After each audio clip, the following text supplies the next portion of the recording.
keep the enthusiasm by taking care of yourself. You know, you got to take care of yourself. This is a marathon. And your body has to be taken care of, your body and your soul and your mind. Love your family, take care of yourself. This is the How to Quit Working Show. Jeff Steinman believes entrepreneurship is the only true path to freedom. That's why he created the How to Quit Working Show, where you'll hear stories, insights, and inspiration from lifestyle fanatics who left their soul-sucking 9-to-5 job forever. Now, here's your host, author, entrepreneur, and ultimate lifestyle fanatic, Jeff Steinman.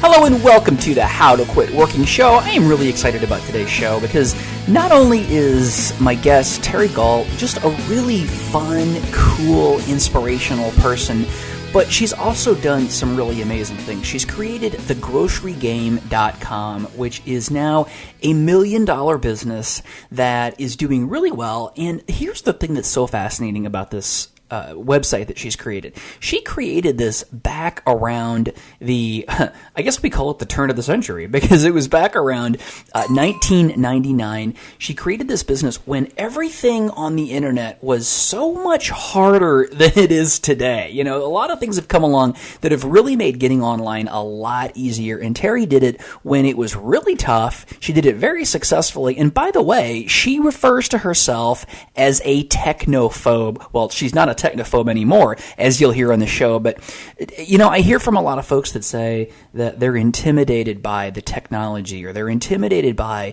the legal aspects, or they're intimidated by, you name it, sales, many different aspects of starting a business. I hear folks say that they're intimidated by, and I think Teri's a great case study here because she didn't know anything about technology, but she certainly surmounted that, and she's going to talk all about that on this episode of the show. Now, before we get into that, I want to remind you that we have the How to Quit Working group over on Facebook. Go over to howtoquitworking.com/group, and then that is going to take you right over to Facebook and click on Join Group. And what that's going to let you do is become a part of the How to Quit Working circle and the community of folks just like you who are working to quit their jobs and start their own business. You can get advice, you can get help, you can get tips, you can make friends, and you can interact with people who want the same things out of life as you do. And that's really, really important. That's why we created the How to Quit Working group on Facebook. So go to howtoquitworking.com/group. Now, speaking of hanging out with people who are doing really, really big and cool things,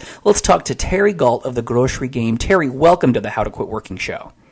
Hi, Jeff. Glad to be here. I am so glad to have you here. You know, we're talking to folks who have started off just like our listeners did, you know, in a job or starting off with a very small business, but they've stuck with it for a while. And we're talking to folks like yourself who have stuck with it for a while and what happens when you stick with it. Teri, tell us a little bit about your business today. Well, I love that you start out with that introduction because I didn't start this out to be a multi-million-dollar business. I was just really trying to do something to make some money, and I thought it would kind of be a little bit more of a, you know, well, it has been grassroots, at least in the beginning. I kind of thought of it more of a localized thing, and I was looking for a way to make money for myself and help people save on groceries, and it basically exploded within about 6 months, in a good way. Yeah. So I realized that it was bigger than I thought it was going to be. You know, all along, my husband was telling me this is going to snowball. He kept telling me about it, you know, and we used to do this little kind of play of mice and men routine where, you know, I would say, tell me about the one where I don't have to sit here and work 18 hours a day and you know, and how all of a sudden it's really great and really big. And he would tell me the story. We'd do that in a silly little thing, but it actually turned out to be surprisingly huge. Oh, cool. Now, this is interesting because, first of all, I want to ask you, do you think your husband believed more in it than you did? You know what? I have to say, I know he did in the beginning, and he still is a great believer in thegrocerygame.com. I know he is, and he's always been real supportive, but absolutely in the beginning, I was in the trenches so much, I couldn't really see the light at the end of the tunnel unless if it was a train with its headlights coming right out, you know. So, but he was the one who really did see the bigger vision, and I launched in February of 2000 on my 40th birthday, and that's a whole story in itself. Because listen, Jeff, we're recording on Skype, and I'm telling you what, I'm technophobic. So for me to do something like this, and especially it was in 1999, I had the idea, and in 2000, mind you, not many people were on the internet. Yeah. But when I did launch it in February of 2000, by that same summer, which was only 4 or 5 months later, I had already heard from people all over the country who wanted Teri's List, which was now called the Grocery Game, and I was only serving Southern California at that time. So I knew right away we had to franchise, and so I went straight into rolling all of my revenue back into franchising, which is a quite expensive undertaking, but and it's not perfect for all business models. Sure. I mean, you really have to have a good attorney to help you guide through that if it's franchisable. It's expensive. It's a big management thing, but it's been really great for us. It's been really good. Well, that's cool. I want to talk more about the Grocery Game, but before we get into that, I want to talk a little bit more about your husband. Okay. So he deserves it. One of the things that that we hear a lot, we have a private Facebook group, and we had a really big discussion a couple of weeks ago about unsupportive spouses. Now, I know that there's certainly, with your husband, there's certainly an aspect of the fact that he's just supportive out of the box, right? I mean, he's just supportive because he wants to see you be successful. Sounds like he's a great guy with a positive attitude and a positive outlook. There's no question about that. But Teri, are there any things that you believe that you've done or not done to help enable him to be such a supportive husband? Yeah, for sure. By the way, I hired him in 2003 part-time, and he became full-time right away, and he has been ever since. Oh, cool. It gives you a whole new meaning to the sexual harassment in the workplace, huh?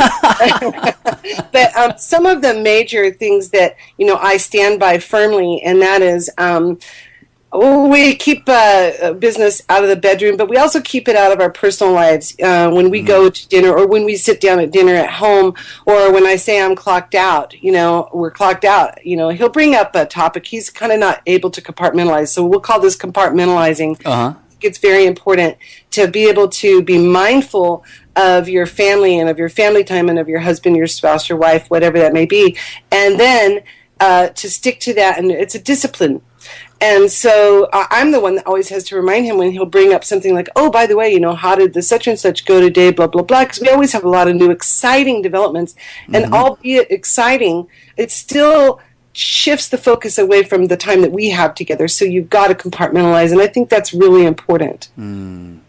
So compartmentalizing, so he never has to feel like, and you never have to feel like, the business is stealing away your personal life. Well, of course, it would like to. But you have taken the control. I have, and I'm really conscious of that. And my sister is my general manager. Actually, she's like an operations manager. She oversees everything at the Grocery Game, and she has been for many years now. And she and I are best friends, and we have time together. We spent New Year's together at her house, and she's real good at compartmentalizing too. And man, we don't talk about business, when we're having a good time together. And I think that is true of all things. I hired my son, both of my sons, part-time. My daughter-in-law has worked for us part-time. And all of that rule of compartmentalizing, I think, is important for your family. I believe in hiring family. My nephew is one of our key software writers. He's second in command for our software, whatever you call that, the guy that writes all the code and such. Sure. Keeps all the 18 servers running. Oh, my goodness.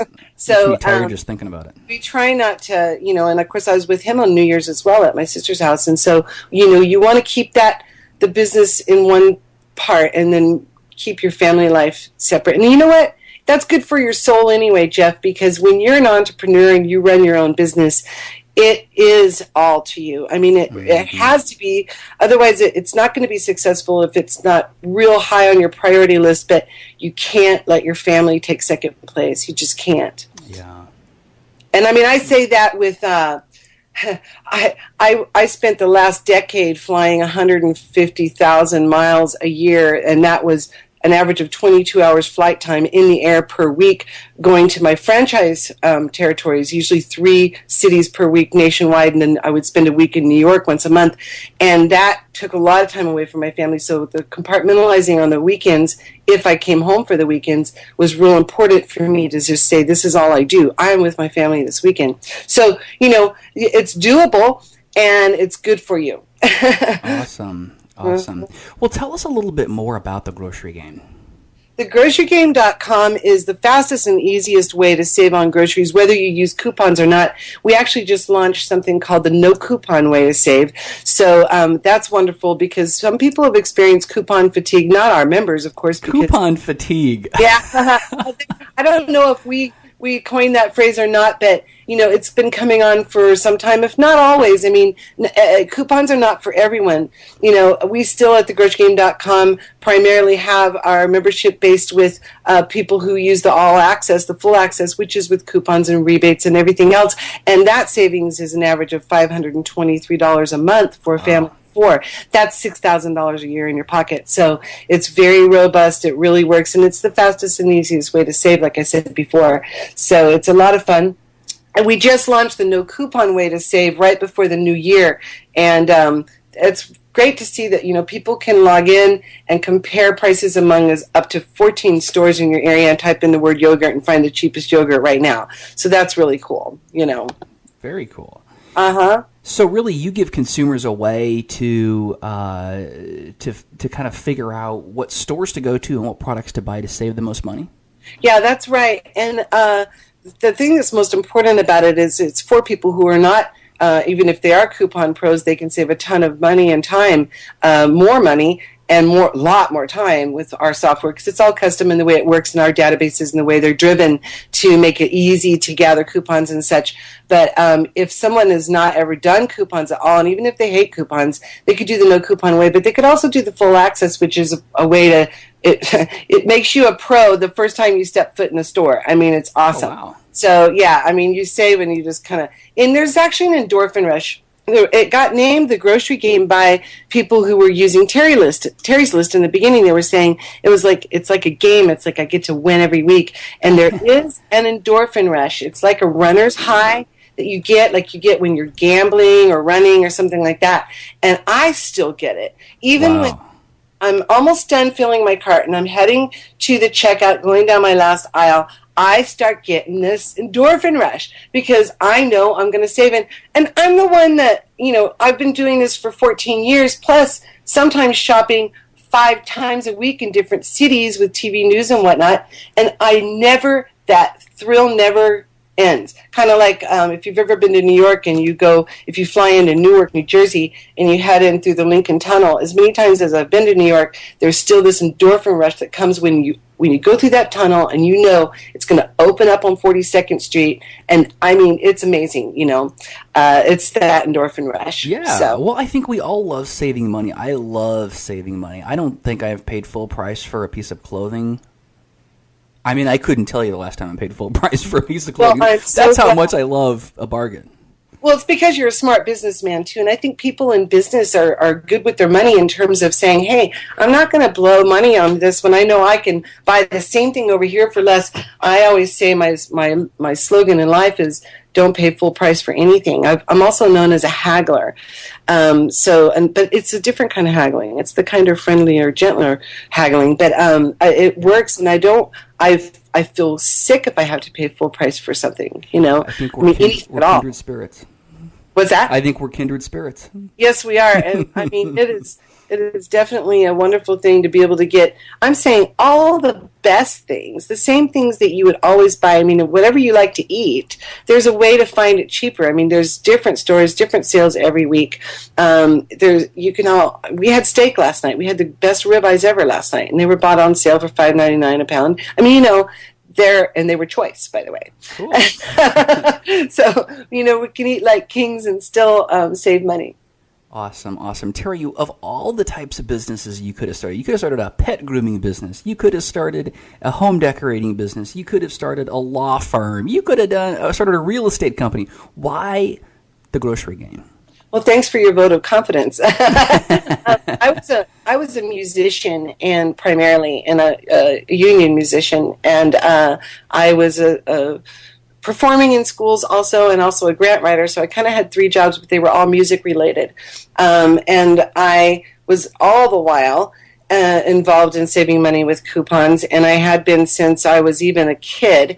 I wrote a book called Shop Smart, Save More with HarperCollins that goes into my background on how I became basically the the expert on saving money on groceries, but I was because I had to be growing up. And then when I got married, I just loved it. It was that endorphin rush. And so we did go through hard times. In the 90s, we were both, my husband was in the film business, I was in the music business. Everything kind of went down the tubes. And this thing that I did that was a fun hobby for me, which was coupons and matching them up with sales and all that kind of thing, I had to kick it into high gear. I had $35 a week for my groceries, which I was using rolling coins to buy those groceries for my family of four. And I considered it a challenge. It was great. I was able to do it. We ate just fine. All the kids came to our house because we had all the good stuff. And so it was in November of 99 that I said, I wish somebody would put this puzzle together for me every week. And so I wouldn't have to do it, every Saturday with all the ads laid out and such. And now you can log onto the internet and find lots of free blog sites with what they call coupon matchups. But they're all very analog. And also you have to compare among the different ones manually. So that's what the grocery game does, is everything's all in one place and with sort features and way better top-of-the-line stuff. But and unadvertised sales. But so anyway, I was doing all that kind of stuff to a very high degree. And then I realized that, well, the internet, people at that time in November of 99, people didn't have computers at home, not many. Most had, or some had access to computers at work, and some were going to the library. This was back in the day when people were getting email on Juno, Juno, if any members. And some people after that were getting email on AOL was one of the first, and there's some people who still have AOL email addresses. Yeah. But so, and I guess people still use AOL. But so that was during that time, and I thought, well, if I put this stuff on the internet, I wonder if people would be interested. And my husband was there, and I said to him, and he goes, yeah, that would be great. Everybody could save money just like you. And he's the one who went and he heard a commercial for a free website. Okay, listen, Jeff, I'd never seen email. I had not seen the internet. I was a grant writer, yeah. I'd been on the computer. I could use WordPerfect or whatever because that's how I wrote my grants. But I was going down to the library downtown to do research for grants. You remember WordPerfect for DOS? Yeah. I remember writing DOS. Simple back. I was a whiz with it. Yeah, that is. And I guess there's still some relation to that. But and so I did that and got a free website, but that he signed me up for. All of a sudden, he announced to me like 2 days later, you have a free website here, go to it. And I didn't have a computer at home, So they had deals on computers, free 6 months, this and that and the other, and I literally got this computer plugged in and all this, and I called my sister and I said, help me figure out how to get email and how to work this thing. And it had to be on the fast track because within 3 months I was going to end up with payments for this so-called free website. Oh, which, wow. I don't know if you want to hear about building a website when you have nothing to do with it, when you know nothing about it. But, I'll just tell you, I ended up realizing, okay, a free website, all that is just a shell of a website. We all know that now, but back then I didn't know that. So I found out the tech guys were really bored in the middle of the night, so I worked from midnight to about 5 a.m., and they helped me build this really cool website. It was a lot of fun. Got to know them well and all that. But, and eventually, of course, I learned that when you get a website like that, you're on shared servers. So if you have that, remember that commercial where people were sitting around, they were doing launched a business online, and all of a sudden a zillion orders came in and they were all freaking out. That's what happened to us. And we were crashing the web host because of our traffic, and one night they said to me, well, here's the deal. The problem is you need to have a dynamic site and get on your own servers. I had no idea what those words meant. What they did mean was millions of dollars eventually. But we did that and had to make that transfer over, of course, to dynamic and, custom-built software and site and all that.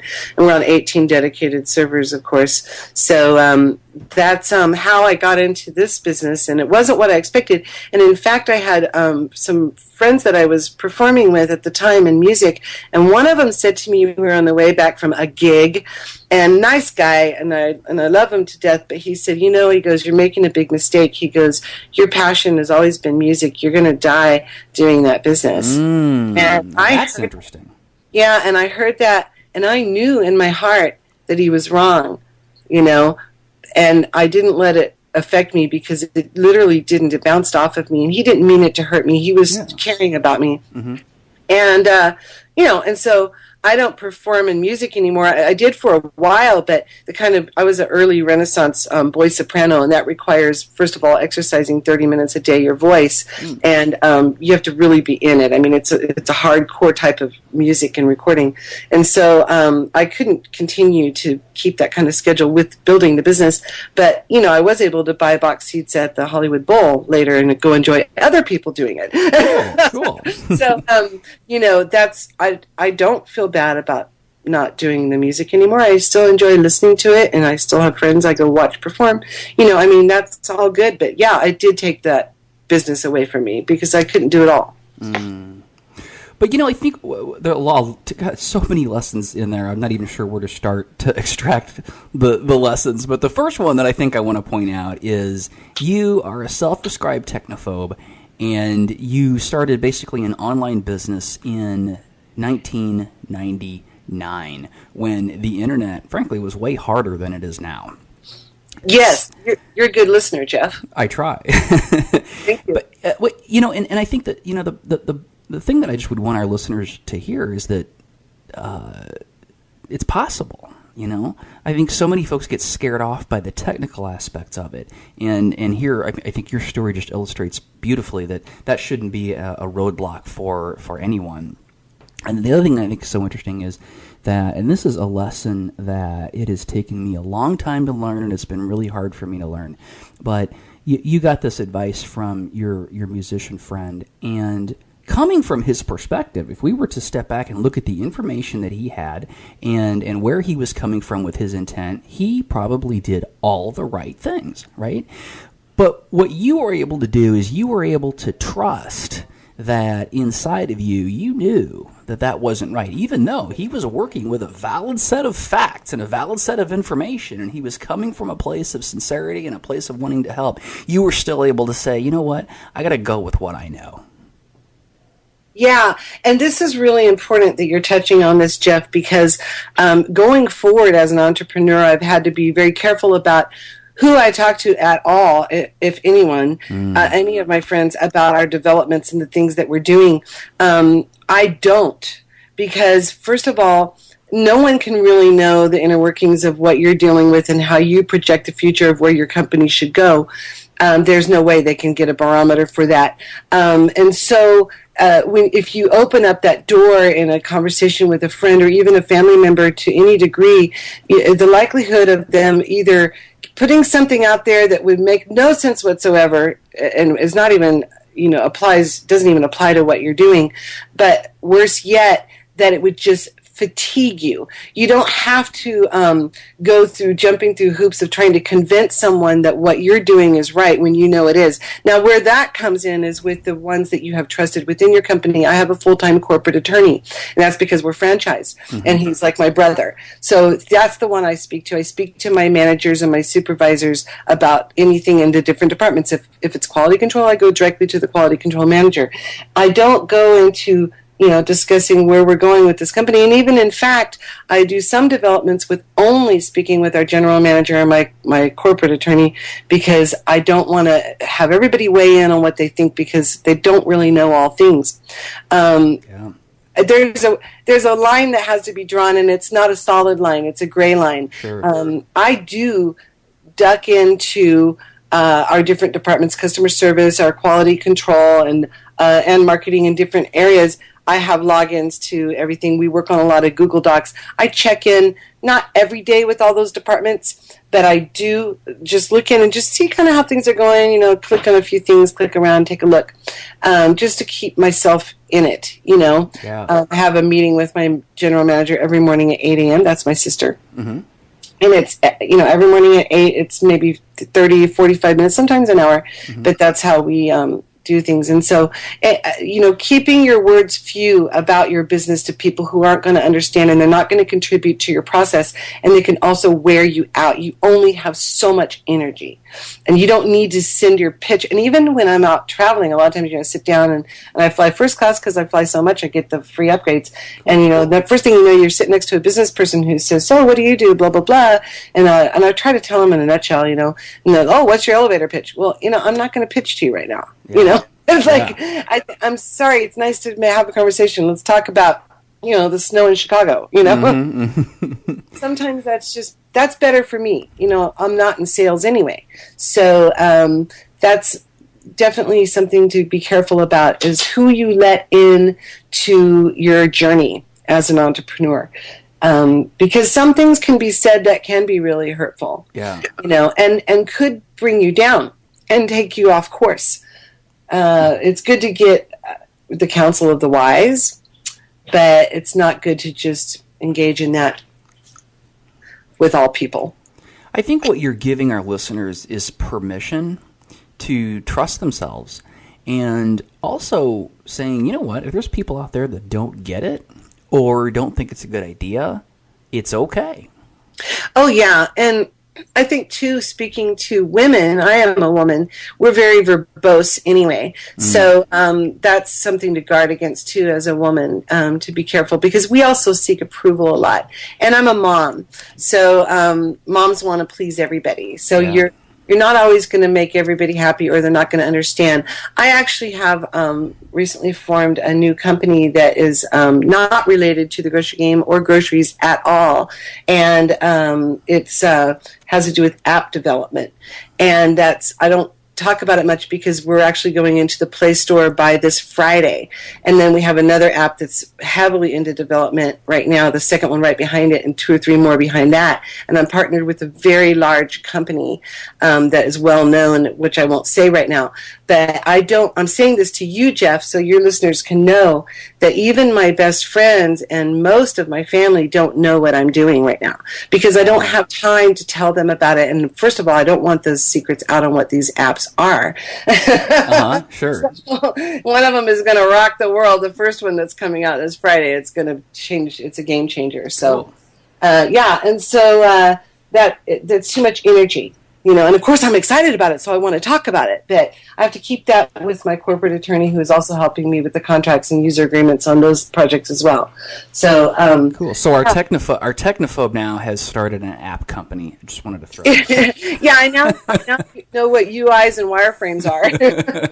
You'd think I would have seen those before, probably. We have a mobile site with the grocery game, and so but that development was done really, in-house and all of that, so that was great. Sure. I didn't to see all those things, but I've been really involved in the actual, brass tacks development of this with, so it's been a real learning curve, and I love it. I mean, it's exciting, and, it's a lot of work. It actually is a lot of work. And also there's another one there, is I'm dealing with a big app development company. They're one of the biggest in the world. I mean, they do apps for, Chase Bank and all the major companies. You see them out there everywhere.